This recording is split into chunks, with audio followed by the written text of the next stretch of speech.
आज हम आपको दिखाने जा रहे हैं कैसे उत्तर प्रदेश के मदरसों को लेकर योगी सरकार और मुस्लिम उलेमा, मुस्लिम संगठन आमने सामने हैं। आज मदरसों के सर्वे के खिलाफ जमीयत उलेमाए हिंद ने दिल्ली में एक बैठक बुलाई। मौलाना महमूद मदनी की अगुवाई में हुई इस बैठक में 150 के करीब मदरसा संचालक शामिल हुए। उन्हें सर्वे के बारे में बताया गया। इस बैठक में 3 बातों पर सहमति बनी है। सबसे पहले इस मुद्दे को लेकर योगी सरकार से मुलाकात कर बातचीत की जाएगी। दूसरा, एक स्टीयरिंग कमेटी बनेगी जो मदरसों से जुड़े सभी मामलों को देखेगी, जिसमें महमूद मदनी, अरशद मदनी, नियाज फारूकी, हकीमुद्दीन काजमी, दारुल उलूम के मुहतमिम अबुल कासिम नोमानी समेत 12 लोग शामिल होंगे। तीसरी बात, लोगों को जागरूक किया जाएगा कि मदरसे देश की संपत्ति है, ना कि बोझ। बैठक में मौलाना महमूद मदनी ने कहा कि मदरसों को गलत निगाह से देखा जा रहा है, मदरसों को लेकर गलत फहमी ना पाले। जिस दिन से योगी सरकार ने मदरसों का सर्वे कराने का फैसला लिया है, उसी दिन से मुस्लिम उलेमाओं और मदरसा संचालकों में खलबली मची है। आखिर इस सर्वे में ऐसा क्या है, क्यों सर्वे के नाम से ही खलबली मची हुई? आइए देखते हैं स्पेशल रिपोर्ट।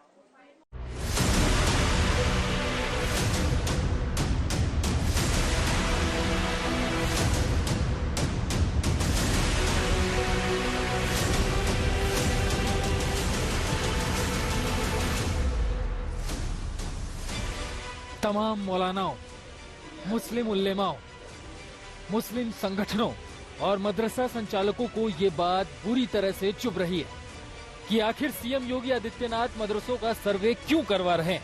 हम आपको बता दें कि पहले महमूद मदनी ने कहा कि मदरसों का सर्वे मदरसों को बर्बाद करने का प्लान है। फिर असदुद्दीन ओवैसी ने कहा कि ये छोटा एनआरसी है, सरकार चाहती है मुसलमान ना रहे। आप डेटा इस्तेमाल करेंगे उन मदरसों के खिलाफ, तो एनआरसी का मकसद भी है। एनआरसी जब होगा तो डेटा मिलने के बाद मुसलमानों को परेशान किया जाएगा, उसके बाद एंड में स्टेटलेस कर दिया जाएगा।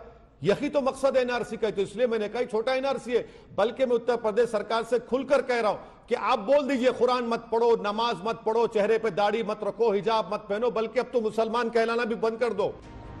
और मदरसों पर यूपी सरकार के सर्वे के खिलाफ मुस्लिम उलेमाओं, मुस्लिम के रहनुमाओं और मदरसा संचालकों ने एक महाबैठक बुलाई। मदरसों के सर्वे के विरोध में ये बैठक मुसलमानों के सबसे बड़े संगठन और जमीयत उलेमाए हिंद के प्रमुख मौलाना महमूद मदनी ने दिल्ली में बुलाई है। आज के जमाने में मदरसों को गलत निगाह से देखा जा रहा है और किन्हीं कारणों से हमारे आप बंधु लोग उसको जिस तरह से पेश कर रहे हैं, इससे कम्युनिटीज के बीच में एक तरह का दूरी पैदा हो रही है। हम आपको बता दें कि योगी सरकार ने फैसला किया है कि यूपी के गैर मान्यता प्राप्त मदरसों का सर्वे करवाया जाएगा और इसके लिए 10 सितंबर तक सर्वे टीम गठित की जाएगी। मदरसों के सर्वे में तहसील के उप जिलाधिकारी, जिला बेसिक शिक्षा अधिकारी और जिला अल्पसंख्यक कल्याण अधिकारी शामिल होंगे। ये टीम अपर जिलाधिकारी प्रशासन के निर्देशन में मदरसों का सर्वे कर अपर जिलाधिकारी प्रशासन के जरिए अपनी रिपोर्ट जिलाधिकारी को सौंपेंगी। ये सर्वे 5 अक्टूबर तक होना है। सर्वे टीम 10 अक्टूबर तक अपनी रिपोर्ट देंगी और जिलाधिकारी 25 अक्टूबर तक सर्वे का डाटा और रिपोर्ट शासन को भेजेंगे। इस मामले में जबरदस्ती नहीं की जानी चाहिए, ये अपील करते हैं, विनती करते हैं, हाथ जोड़ के अपील करते हैं। जबरदस्ती नहीं की जानी चाहिए, बल्कि बातचीत के जरिए से जो भी इश्यूज हैं उसको हल करने के लिए तैयार।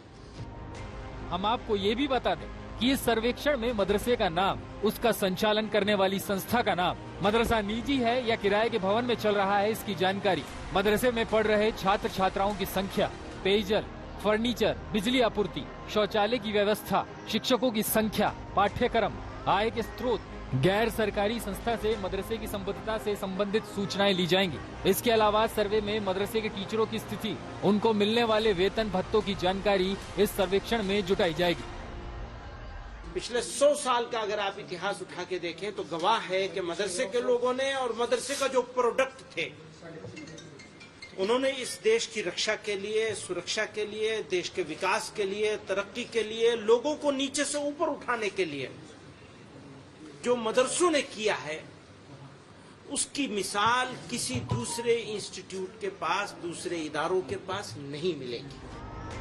अब सवाल ये है कि योगी सरकार ने मदरसों के सर्वे कराने का फैसला क्यों लिया? तो इसके पीछे दलील ये है कि मई 2022 लखनऊ के एक मदरसे में 2 बच्चों की पिटाई की गई। बच्चों ने मदरसे की दीवार फांदकर भागने की कोशिश की तो उन्हें जंजीर से बांध दिया गया। पुलिस ने बच्चों को छुड़ाया और मौलवी को हिरासत में ले लिया। करीब 1 साल पहले 27 सितंबर को अलीगढ़ में सनसनीखेज मामला सामने आया। बच्चों को लोहे की मोटी मोटी जंजीरों से जकड़ कर रखा गया था। आपने देखा ना कि आसाम में क्या हुआ है। तो अब वो तरीका अगर इख्तियार किया जाएगा तो वो तो नाजायज होगा, नामुनासिब होगा। चीज को ठीक करना है, खत्म तो नहीं करना। ये सरकार को मदरसों को आबाद करने का प्लान है और ये कोई प्लान नहीं, एक सर्वे है। देखिए, एक शिकायत आई थी लखनऊ में, एक मदरसा था जिसमें वहां के टीचरों ने एक बच्चे को जंजीर से बांध दिया था। तो जब उसके ऊपर एफआईआर हुई, वहां पे बहुत बवाल मचा। तो एक ऐसी बाल संरक्षण आयोग द्वारा एक ऐसी मांग की गई कि ऐसे कौन कौन से मदरसे गैर मान्यता प्राप्त जहां पे बच्चों के लिए बेसिक फैसिलिटीज है कि नहीं है, उनको जो उनके राइट्स हैं वो प्रोवाइड हो रहे हैं कि नहीं हो रहे हैं। इस नियत से किया गया ये सर्वे शुरू, इसकी न्यू यहां से पड़ी। मदरसों के सर्वे के खिलाफ अभी दिल्ली में जमीयत उलेमाए हिंद ने बैठक बुलाई है। इस कड़ी में अगली बैठक 24 सितंबर को देवबंद के दारुल उलूम में होगी, जिस पर आगे की रणनीति पर चर्चा होगी। देखिए, जो पूरे मुल्क के अंदर एक माहौल चल रहा है मदरसों को लेकर और दूसरे भी मसाइल पूरे अंदर चल रहे हैं, चाहे वो मदरसों के सर्वे हो या कोई और हो, तो दारुल देवबंद ने पूरे मुल्क से चोटी के उलमा को, जो बड़े उलमा हैं, उनको जमा किया है और जो है वो 24 तारीख में इस पर कोई निर्णय लेंगे, उसमें सभा होगी।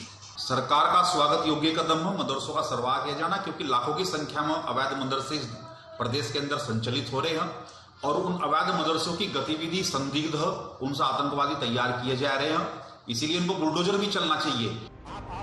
हम आपको बता दें कि कई राजनीतिक दल और मुस्लिम संगठन योगी सरकार के इस फैसले का इसीलिए विरोध कर रहे हैं क्योंकि इस सर्वे में मुसलमानों को शक की निगाह से देखने की कोशिश बताया जा रहा है, तो कई इसे छोटा एनआरसी भी बता रहे हैं। दिल्ली से आशुतोष मिश्रा के साथ अभिषेक मिश्रा, लखनऊ, आज तक।